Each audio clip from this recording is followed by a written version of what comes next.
Maybe I allowed myself to be disarmed by the fact that he came at 3 in the afternoon. He knocked very softly for a man of his stature, hulking in as he was 6'4" with wide shoulders and big, hairy knuckles. When I asked how I could help him, he reached into his coat pocket, withdrew an envelope, and held it out for me. Who wears a coat in August? I took the envelope and looked it over. Its face was stamped over several times with information for the St. Louis Correctional Facility. A letter from prison. Great. I didn't know anyone in prison. Then, I noticed a post-it note paperclipped to the back of the envelope. It simply read, "Please allow the courier to be present to witness the reading of this letter." I looked up at the man, towering over me on the porch. Though he was large, he didn't appear threatening. If anything, his calm smile made me think he might be rather friendly. I asked if he had any clue about the contents of the letter, or why his presence was necessary for the reading, but the tall man shrugged and gestured towards the foyer. I nodded and invited him in. In the kitchen, we both sat across from one another at the table. I offered him some coffee, but he silently declined. Glancing up at him one last time, I peeled the flap back and pulled out a 10-page letter, scrawn in hasty handwriting on lined yellow paper. The letter began.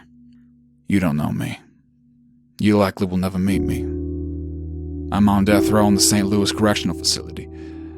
I was locked up for the murder of my wife and 2 children. Lionel was 3. Macy was just 6 months old. I loved them dearly, but I did kill them. I will admit that first and foremost, I hate myself for it, and I rot in my cell, tortured by the images of their blood dripping off my knuckles. Let me tell you my story." I looked back up at the tall man with disgust obvious on my face. His calm, soft grin didn't waver as he stared back at me. I got up to get a glass of water, then returned to the letter. The author of the letter, whose name I found out was Fitz Willard, had been incarcerated 2 weeks ago, and had began to work on his letter as soon as he had access to stationery. He never explained how he got my address or why he chose me to share a story with, but the story was brutal. Fitz Willard claimed to have been cursed. My first thought was that he had suffered from schizophrenia, but he explained that he had been tested for it with no results. He insisted that a demonic spirit was attached to him. The evil spirit taunted him, tortured his every waking moment. It whispered evil deeds in his ear as he lay in bed at night. It appeared in his reflection as he walked past the mirror. The demon was constantly suggesting cruelties and filling Fitz's brain with insecurities and phobias and sinister ideas. Fitz's day-to-day life became riddled by a running commentary on the weakness of humans, the frailty of flesh, and the freedom of bloodletting. Work meetings became haunted by the demon's screeching. The spirit hissed terrible things about every face Fitz passed on the street. The worst still, though, was the demon's thoughts on Fitz's family. He called Fitz's wife a whore, called the children ungrateful bastards.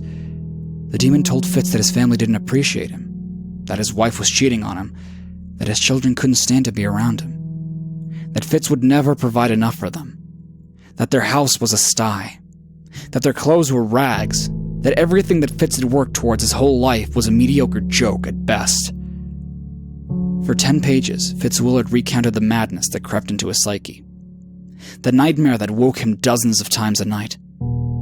The demon made light bulbs flicker as Fitz walked under them. He made the bathtub run red, like blood.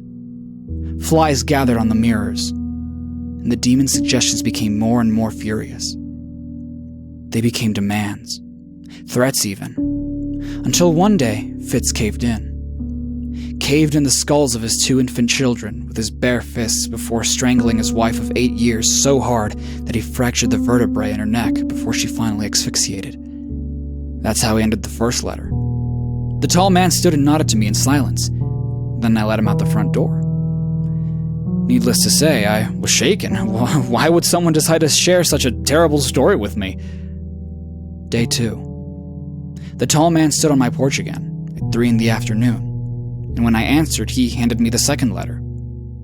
As off-put as I was by the first letter, I found that as I sat watching television that night, I couldn't shake the story from my head. I took the second letter and led its deliverer to the kitchen table once again. I wanted more. What word does justice to the nature of the second letter? Dark, twisted, desperate. The yellow paper was rife with drawings of forlorn figures huddled in corners and tiny bodies splayed out in pools of pencil gray. Smudges of graphite made all the little doodles appear in shadows. The second page of the letter was just one big drawing. A woman's face twisted up in suffering, her mouth hanging open and her throat packed full of maggots, spiders wrapped up in her hair, tears whipping down from her eyes. Her hands grasped on her own face, jagged nails dug up into her cheeks. That second letter gave a name to the demon. Grimdeed. Grimdeed the Tormentor. I glanced up often from the letter to the man sitting across the table from me. Did he know the terrible fate I was being told? Is that why it was so important that he was present when I read it? His gentle smile never faltered, never faded away as he looked idly around my kitchen.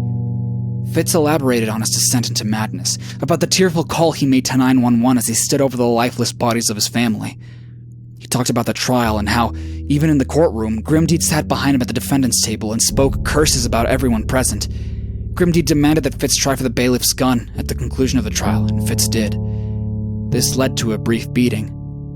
Grimdeed said that Fitz should stand at the door of his cell screaming profanity and threatening the guards. This led to a longer beating. Grimdeed told Fitz to spit at the judge the next day at trial, and as defeated as Fitz's poor conscience was by the demon's constant influence, he did. The letter ended with another drawing, this time the whole courtroom strewn with slaughtered lawyers and the judge hung above his stand. All of it was smeared gray of pencil lead, with grimy fingerprints pressed onto yellow paper. On the third day, I was sitting on the bottom stair just inside the door, waiting for 3 o'clock. Right on time, the courier arrived, and without a word between us, I let him walk through the door. He set the third letter on the kitchen table and sat down. His smile was brighter today, wider than usual. I could tell by his demeanor that this must be the final letter. I peeled the envelope open and sat with a steaming coffee at my elbow. In his third letter, Fitz talked about his days in prison, how even in his incarceration, Grimdeed the Tormentor haunted him. He described how slow the death penalty process took, how he may die of old age in his prison cell long before an execution date was set. His penmanship became barely legible scribble. His writing was frantic. He was a rat trapped in a cage, being prodded constantly by the cruel musings of Grimdeed the Tormentor. Fitz's sanity had long passed. He doodled himself smearing something on the walls of his cell with his hands. I assumed feces. Fitz said that he was thinking about ripping his ears off in hopes that he would deafen himself and escape Grimdeed's whispers. The yellow pages had stains on them from Fritz's tears. He apologized for that. Then, on the last page, a spark of hope. As if he had stopped and gathered himself, his handwriting once again became clean and clear. The last lines read, Grimdeed has grown bored with me. Being locked up like this, I can't do much evil worthy of him. He told me how to end my curse. Well, no, the curse never ends exactly. This is why I'm writing to you. To pass the curse along to its next victim. But since I still have a sliver of humanity left in me, I'll at least let you know how it's done. You make someone else pick up Grimdeed's curse the same way I did, by inviting him into your house 3 times. My heart froze. I didn't dare to breathe as I looked up from Fitz's taunting signature at the bottom of the letter, to find the tall man staring into my eyes. His eyes were an endless black. That cruel grin was wider than ever. Light the letter on fire, Grimdeed demanded.